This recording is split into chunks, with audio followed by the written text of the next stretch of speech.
الله يرحمك يا توني، لو كان عايش ما كانش سمح باللي بيحصل دلوقتي ده.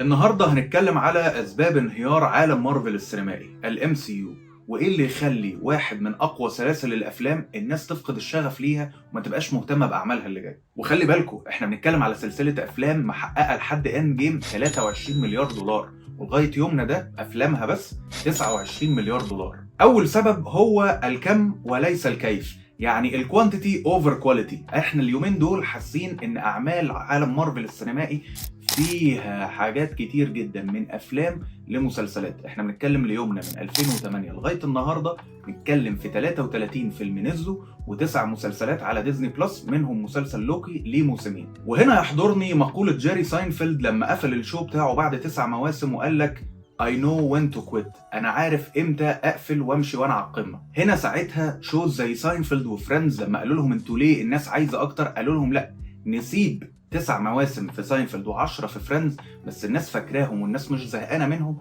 أحسن ما نفضل قاعدين ونحلب في الماتيريال لحد ما الناس تزهق مننا ويبطلوا يبقوا عايزين يتفرجوا علينا أصلا. وللأسف ده جزء من اللي حصل مع عالم مارفل. ونبدأ بالديزني بلس شوز اللي نزل عليها 9 مسلسلات لغاية دلوقتي. نتكلم بعد نهاية المرحلة الثالثة تقريبا الانهيار ده بان، مع انه ما كانش باين قوي كده لما بدأنا على ديزني بلس نتفرج على واندا فيجن ولوكي. قلنا طب والله بيربطوا بمسلسلات حلوة والجودة بتاعتها كويسة، لحد بقى ما بدأنا ندخل في مسلسلات تحسها حشو شوية زي فالكون وينتر سولجر، اللي هو لما نزل ملوش شعبية كبيرة والقصة غريبة جدا. انت عمال تتابع الراجل بيدفع اقساط ويحاول ياخد قرض وبعد كده بيحارب اللي هو الراجل بارن زيمو اللي هو كان في كابتن امريكا سيفل وور. في حاجات يا جماعه لا مش مفهومه ومسلسلات ضعيفه جدا. ولو هنحسب ان مون نايت نجح فجزء منها عشان احنا شعب مصري اصيل وكنا بنشجع محمد دياب، والمسلسل فيه حته حلوه بس هو برضه فيه نتع كتير قوي. وده ياخدنا للمسلسلات اللي هم عمالين يعملوها. انت كل سنه بقى بينزل لك من 2021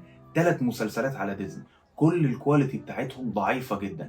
نتكلم بقى من هوك اي لشي هالك لميس مارفل. شي هالك وميس مارفل دول يا جماعه ما يتشافوش. فانت بقيت ماشي في عجله، عمال ينزل لك افلام ومسلسلات كتير جدا وانت لا انت مش ملاحق، ولما بتلاحق وتيجي تتفرج بقيت تحس ان الناس دي بعد ما كانت بتحترم عقلك وتقول لك اه طب تمام ماشي احنا هنعمل لك فيلم ولا مسلسل كويس، لا هي المسلسلات دون المستوى تماما. وخلينا نتكلم ان المسلسلات اللي نجحت في ديزني بلس هي مسلسلات كانت ستاند الون، يعني قصتها مقفوله على نفسها، ما بتحاولش تبني عالم، وحتى لو بتحاول تبني عالم تحاول تبنيه بس مركزه في قصه البطل او البطله بتوعه. ولو هنتكلم على بناء العالم، طب ما يا راجل يا طيب ما انت كان عندك ار ريتد شوز على نتفليكس اللي هي بتاعت دير ديفل وبانشر والحاجات التانية دي كانت مفروض عاملينها في العالم بتاع مارفل. انا فاكر ان كان في لقطه في دير ديفل تقريبا الموسم الاول ان هم كانوا جايبين لقطه كده من الجرايد ان هو في اتاك بتاع نيويورك اللي حصلت في فيلم افنجرز بتاع 2012.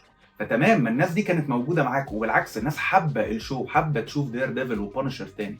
طب انت ليه ما طلعتهمش؟ لا هنتفزلك بقى، هنقوم جايبين دير ديفل نلبسه سوت. انا عارف ان السوت ده اللي من الكوميك بوكس اللي هو الاصفر وحلو وكل حاجه، بس هنطلع شخصيته رقيقه جدا. وهنا بصراحه في حاجه انا بشوفها، هي انه البادجت بتاعت مسلسلات نتفليكس كان تبان ان هي اقل بكتير بس الكواليتي وجوده الاكشن كانت عاليه قوي، عكس تماما اللي احنا بنشوفه في السنين الاخيره من المسلسلات بتاعت مارفل على ديزني. يعني كفايه ان في ال9 مسلسلات دول احنا مثلا ما خدناش سين اكشن محترم زي الخناقه بتاعت الطرقه بتاعت دير ديفل. ده وان تيك يا جماعه مدته داخله في 3 4.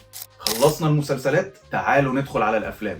من ساعه نهايه المرحله الثالثه في عالم مارفل السينمائي اللي هي بتخلص مش بعد اند جيم على طول، بعد سبايدر مان فار فروم هوم، احنا نزل لنا 9 افلام.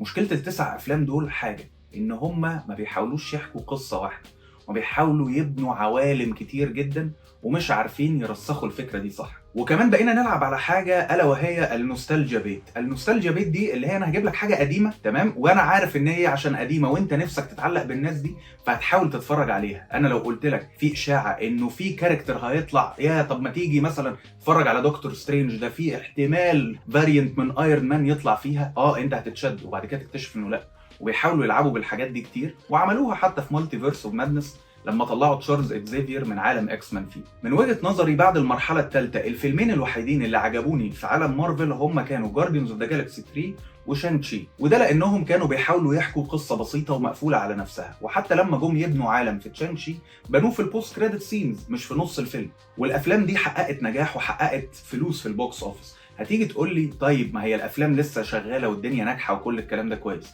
معلش اعمل لك مقارنه بسيطه كده وهنفهم فيها شويه حاجات. لما اقول لك ان في 24 فيلم في افلام مارفل اللي هم من فيز 1 لفيز 3 محققين 23 مليار دولار، ونيجي لتسع افلام المفروض بقى فيهم حاجات تقيله بفكر مارفل محققين بس 6 مليار دولار، ونيجي نبص بقى على افلام المرحله الرابعه والخامسه ان هم 9 افلام بس محققين 6 مليار دولار، منهم 2 مليار دولار مرميين في نو واي هوم اصلا علشان الناس داخله عشان تشوف توبي ماجواير واندرو جارفيلد. وده ياخدنا لحته النوستالجيا بيت تاني، ان جزء من نجاح الفيلم ده كان عشان ظهور ثلاثي سبايدر مان. ده يوري لك قد ايه الافلام بتاعت اليومين دول ضعيفه جدا، ومش ضعيفه بس، والناس كمان فقدت الشغف ان هي تروح السينما او تتابع الكلام ده. ومش عشان كده هم بيعوضوها وبيستنوا لما تنزل على ديزني بلس يتفرجوا عليها، لا خالص، ده هم الناس اصلا ما بقتش مهتمه.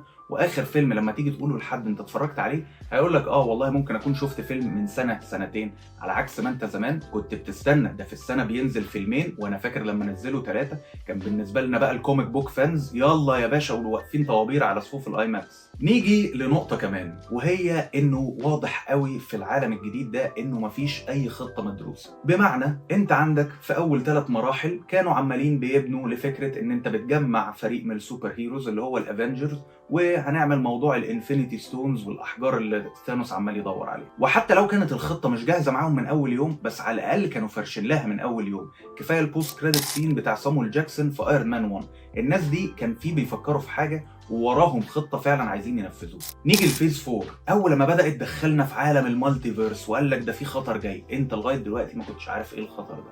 نزل لوكي قال لك تمام ده في كانج، حلو جدا، كانج ده الشرير بتاع المرحله اللي جايه، انت عامل له يا راجل الفيلم اللي جاي اسمه افنجرز كانج داينستي. وبنتكلم ان يا راجل ده انت في فيلم كامل منزله لافنجرز اسمه كانج داينستي.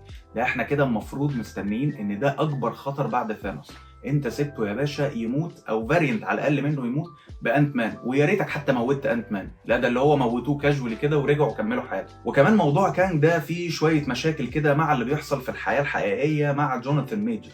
جوناثان ميجرز الممثل اللي بيقوم بدور كانج ما يتعرض لقضايا دلوقتي تحرش، في حاجات بيخرج منها وفي حاجات لا، بس مارفل قالت لك لا يا باشا احنا هنسلت ايدينا من الراجل ده ونسيبه. طب تمام، انت قاعد بتبني له بقالك 2 3 هنعمل ايه؟ قال لك لا لا لا احنا هنفكس كانج ده تماما.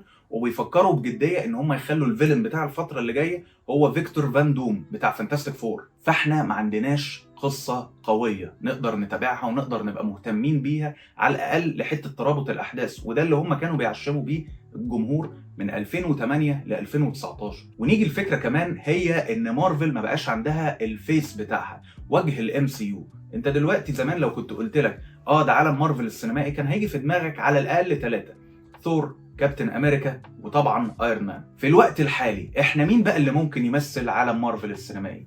تعالوا نفكر فيها كده، كانوا 4: سبايدر مان، ثور، كابتن مارفل، بلاك بانثر. ناخدهم واحد واحد. سبايدر مان انت مبدئيا كمارفل او مارفل ستوديوز انت معكش الحقوق الكامله ليه. هنفترض ان انت هم سمحوا لك ان هو يطلع في كل الافلام. سبايدر مان يا جماعه تجسيده في عالم مارفل السينمائي ضعيف جدا، دايما يطلعوا معاه ناس تسند الفيلم، عمره ما شال فيلم لوحده عكس مثلا توبي ماجواير واندرو جارفيلد. نيجي لثور. ثور انا كنت حاسس ان هو هيبقى القائد بتاع الافنجرز في الفتره اللي جايه، لحد ما عم تايكا وايتيتي المخرج بتاع ثور لاف اند ثاندر طلعه عبيط جدا، وكان حاجه فيلم من اسوأ الافلام بتاعت السوبر هيروز اللي ممكن تشوفها. واعتقد ده ضرب يعني اول مسمار في نعش ثور ان هو الناس ترجع تاخده بجديه تاني، خصوصا ان هو ما كانش كاركتر الناس بتحبه جدا وبعد كده قال لك لا طب تمام ده فيلم خايش. لا هو كان اول فيلمين ليه ثور وثور دارك وورد هو الافلام دي اصلا كانت مخيشه.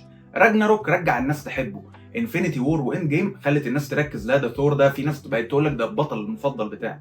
لكن دلوقتي الدنيا ماتت تاني. كابتن مارفل يعني ربنا معاها بقى، هي اصلا الممثله بري لارسن بتمشي تتخانق مع دبان وشها ومع الصحفيين وبتكلمهم بقله ادب وكده، بس مش دي المشكله. هنقول طيب الكاركتر بتاع كابتن مارفل كويس؟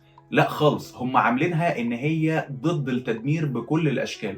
فانت عملت كاركتر مش عارف تسيطر عليه. ونيجي لموضوع بلاك بانثر، هو طبعا يعني دي حاجه قدريه، وفاه شادويك بوزمان، فهو ده الموضوع تحسه يعني عارف هم ما بقوش عارفين طب احنا نعمل ايه دلوقتي، طب خلاص لبس اخته السوت ونبقى نشوف بقى بعدين. فبالنسبه لحته الوجه بتاع الام سي يو، لا انت في الوقت الحالي مفيش وجه للام سي يو. ونيجي لاخر حاجه وهي اقحام الاجندات بشكل غير طبيعي وعنيف. ويمكن الكلام ده كان بان مع اول كاركتر في اند جيم لما كانوا في الجروب ثيرابي، ان هو لازم يطلعوا حد من الناس اللي اللي بيمثلهم حروف كتير كده، بس ده كان مشهد وقلنا ايه خلاص عدى. لكن انت الفتره اللي فاتت كم الافلام اللي ما بتنزلش الدول العربيه بسبب الاجندات وبسبب يعني الاقحام بتاع الماتيريال دي اللي هو ملوش اي لازمه على فكره في قصه الفيلم. دي حاجه خلت ناس كتير قوي تفقد اهتمامها واحترامها للحاجه اللي هم بيتفرجوا عليها. يعني في اهالي كتير في نص الثلاثينات والاربعينات انا اعرفهم لا هم بيرفضوا ان اولادهم لا ما يتفرجوش بقى على الحاجات دي. مش زمان